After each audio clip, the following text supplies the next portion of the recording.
Dave Johnson, you've been skipper of the Raft for the last year. How's today's operation going for you? I've been here since last September, so it's 8 months, 9 months off. I had a wee bit of leave in between times, but this is my third time back on the ships here. And how's the operation going today for you? Today's went very, very well. We were a wee bit concerned about the weather over the last few days, but spoke to the pilot this morning and come down. There was the unknown factor was know what was going to happen when we let the lines go and the ships were going to start coming up to their anchors. But no, it's actually probably went a wee bit better than expected. Yeah. Very smooth. And the anchors have come up fairly well. No problems anywhere else. I actually got involved in October last year, so 2009. I came back from maternity leave actually, came back to my old job and found a situation where the ships were here, 5 ships were here out of the 6 I believe.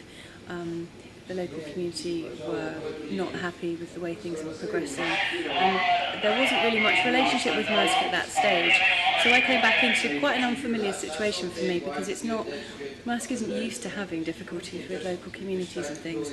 The way Maersk likes to behave is in a responsible fashion, and I think it was quite a shock for everyone in the company how the situation had developed almost without us realising it was developing. So, you know, my first job in coming back in was to actually kind of try and reach out to people and find out what was going on and how we got to the situation where we had.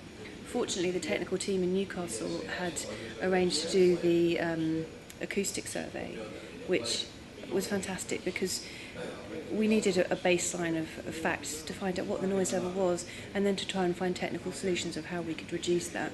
And they worked really hard to reduce that. And we spoke to local people and, you know, the light pollution was a problem as well, and I know Davey worked very hard on the ship to make sure that the lights were off every night and that we were being as respectful as we could. So those were the kind of first stages that we took when I came back on board. Yes, Barnes Wallace, yes. I think the professor is at the University of Dundee, I believe.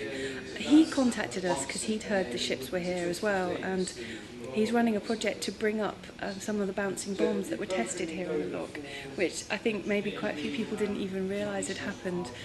So he's working on that now. He's made contact. We've been able to actually put him in contact with lots of local people. It's been fantastic. He's had so much more information than he had before. He's had local fishermen telling him that they brought up bombs, so he knows the exact location. He's not kind of guessworking anymore.